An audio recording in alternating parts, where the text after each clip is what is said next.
तैयारी रखो पार्वती, शीघ्र ही सब ठीक हो जाएगा। एक स्त्री का हृदय करुणा का सागर होता है स्वामी, किंतु उसके लिए उसकी संतान से बढ़कर और कुछ नहीं होता।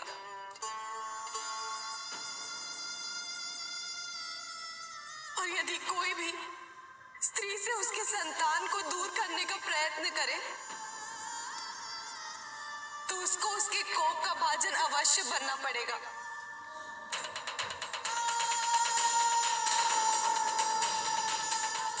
अब जिसने भी हमारे पुत्र के मिलन में बाधा उत्पन्न की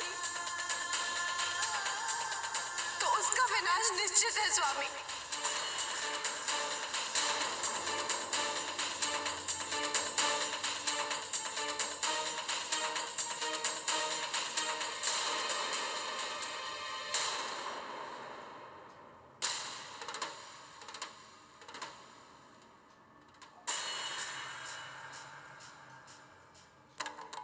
क्षमा करें महादेव।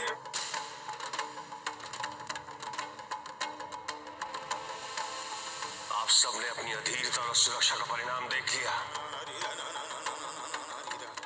कैसा घोर संकट उत्पन्न हो गया इसका अनुमान है आप सबको।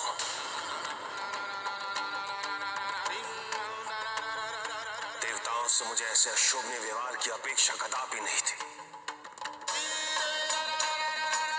विधाता द्वारा निर्धारित और उनकी लेखनी द्वारा निर्धारित कर्मों पर आपका विश्वास होना अनिवार्य है। हमें विश्वास है प्रभु, तो उसमें हस्तक्षेप करने का तो साहस क्यों किया आपने? ज्ञात रहे आप सबका यही उतावलापन न केवल आपके उद्धार में बाधा बनेगा, अपितु आपके विनाश का कारण भी यही होगा। आप सबको इस संसार में आचरण और अनुशासन का सर्वोच्च उदाहरण बनना होगा।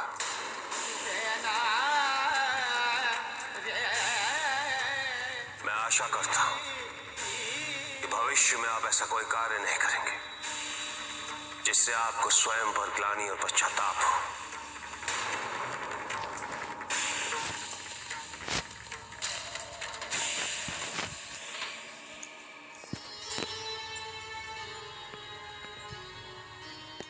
सांत्वना देने आए हैं देवर्षि?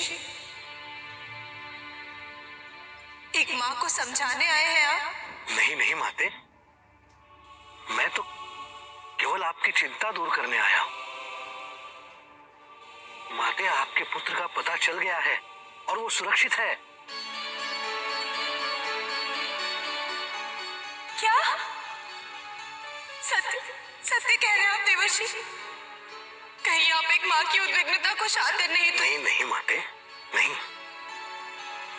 अग्निदेव अवश्य उस ऊर्जा रूपी संतान को ले गए थे, परंतु उसका ताप उनसे सहन नहीं हो पाया,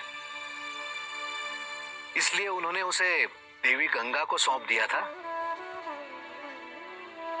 अब आपका पुत्र देवी गंगा के संरक्षण में है।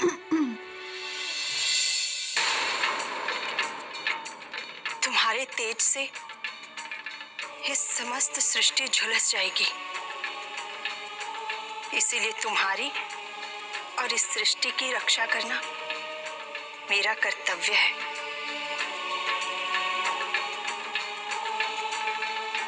महादेव और पार्वती के कारण आज मुझे भी मातृत्व की अनुभूति हुई है।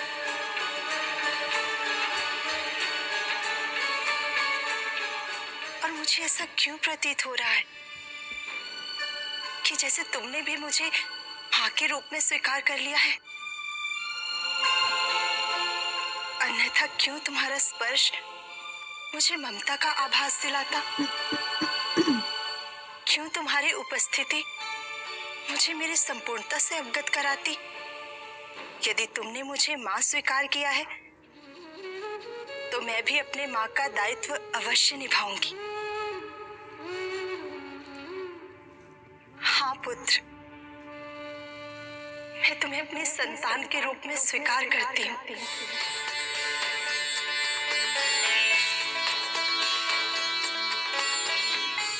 आज से तुम